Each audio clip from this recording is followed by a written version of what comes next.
Thank you so much, Diana, for sharing your life with us. How did you even uh, overcome like the darkest time of your life, and how did you know that the universe had your back when you hit the rock bottom? You know, that comes down to faith and trust. It was faith and trust.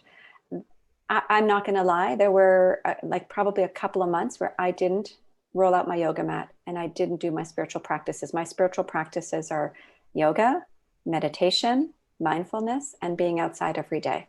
Those are my spiritual practices. And for me, prayer is speaking to God or the universe, and meditation is listening.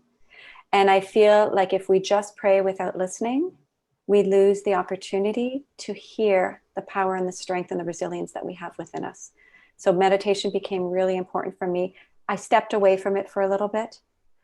I still had to get up. So thankfully, I had that purpose from my kids. And then I went back to my practices, and they are daily, every day. I do tune-ins, I do check-ins, I do meditation, I do prayer, I do yoga, and I'm outside usually 3 or 4 times a day. And if I don't do that now, especially, right, because we're back in that sponda of, wow, life is tough. And I recognize that there are people suffering, a lot of people suffering. And I have days where I feel like I'm suffering. But again, my practices help me to remember who I am, who I am here to become, right? Like what's my purpose here? And it's beyond this outer shell, and it's beyond the stuff that I own and where I live. There's something bigger. And I really believe that we are here to support each other. And when I can get out of what I call my little self, like the little s self, about it's just about me, and that little self will contract and be in fear and scared about what's going to happen. When I get out of that, I can access my higher purpose. And that's truly what got me out of the dark times. And it continues to help me stand up, not always step up, but stand up when I fall back down. And we're going through those times now. We all need to know that we can find our feet. And when people say, what do I do? The first thing I say is take a breath. Exhale. Because our nervous systems get hijacked. Our brain creates the fear, and it literally takes over our body.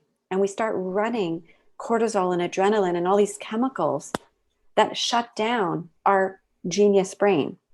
So whether we're in work, entrepreneurs, just trying to stay alive at home, we need to breathe so that we can open up our genius that can then say, okay, this is reality and here's what I can do. We can't change what's happening out there today.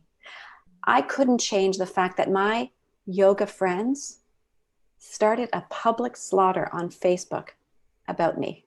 I couldn't change that at all. I can't control what other people do. I can only respond or react, and I have a choice. There's a difference between the two.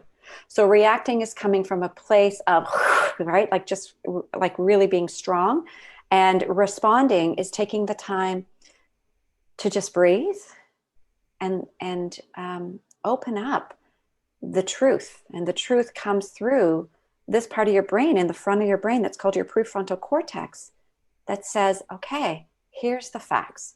Here's the reality. You're not running away from a saber-toothed tiger like your ancestors did, centuries ago. That's not your reality right now. You're here, your feet are on the ground, you have a roof over your head, you have clean water, right? Like, we're pretty privileged. And I have my breath. So my practices continue to be what keeps me grounded and present and responsive to what's happening in the world today and in my life today. Wow. I mean, just wow, even to be able to breathe. Yeah. Yes, it is a privilege that I am alive today. And just listening to you, it's like, I know I need to start listening to Diana more. Thank you, Diana, for that. We all need reminders, right? I need reminders too. If I find myself in conflict, I need to remember to breathe, or step away until I can. True, Right? reaction and responding. I mean, that was like, I guess we all get caught up in that, and we all have to remind ourselves that I don't have to react, I can respond. Yeah.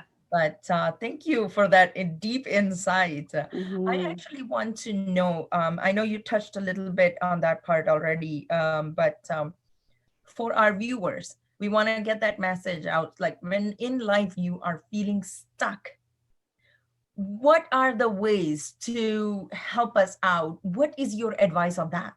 Yeah, fantastic. So there's two ways that I define being stuck. One is stuck in our mindset.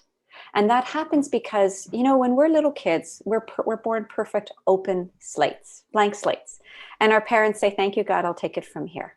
And they start drawing on the slate. They start giving us all of our beliefs. And then we go to school and we get more. And we go to society, and media gives us more. And our partners give us more. And we start getting all these teachings from other people. And we sometimes get stuck that that is the truth. And so part of my coaching is helping people to recognize what's really true for you. Because a lot of those truths that you've believed, a lot of those beliefs that you've taken on, they might be filled with judgments. They might be filled with all kinds of things that aren't really who you are, who you know yourself to be. And so it's important for us to look at those, especially today, especially when there's so much divide and anger and hurt in the world today. And I believe hurt people hurt people, hurt people hurt people. So we need to recognize what is creating this hurt in our own minds, what beliefs are creating the judgments, the divides, the abuse that we have towards each other. And then we also have a stuckness that literally is being stuck in our body, because we have traumas as we grow. We have traumas, big traumas, big T, little traumas, little t. And trauma has less to do with the event, and it has more to do with how your nervous system and body interprets the event. Because two people can have the same experience, and one holds it as trauma and the other doesn't.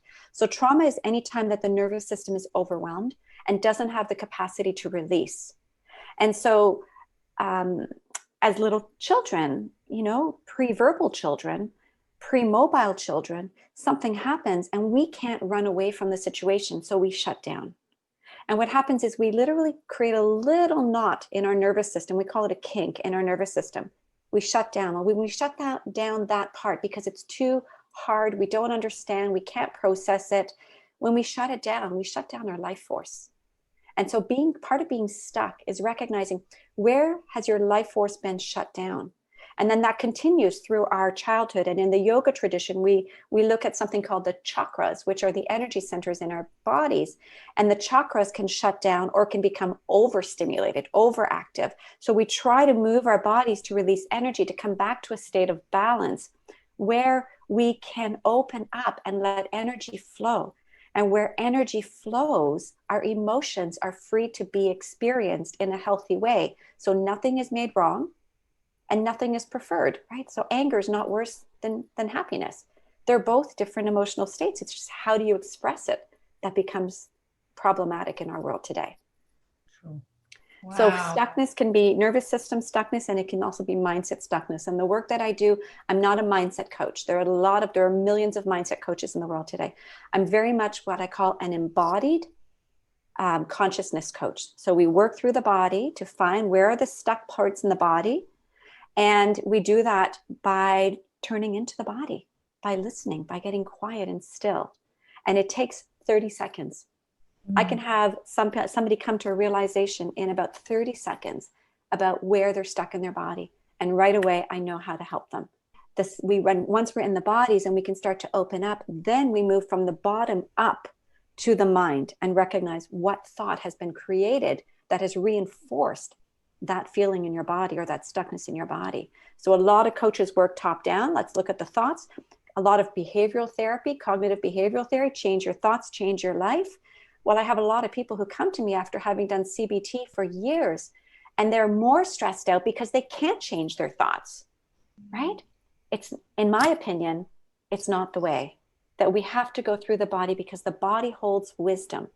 And when we can start to lean towards the body and hold it with compassion, with kindness, and with a sense of curiosity, which, by the way, is my definition of mindfulness: compassion, kindness, and curiosity. When we can hold that space, then we start to open up, and we can then change and challenge our thoughts. But it's not top down, it's bottom up. Wow, that's amazing. I feel already enlightened by you just by hearing and the healing energy. And for the viewers out there, if you want to have an embodied consciousness coaching session with Diana, please go to our website, circlehc.org, or the link below to book a nice session with Diana. Thank you all for watching. Bye for now. Bye-bye. Bye.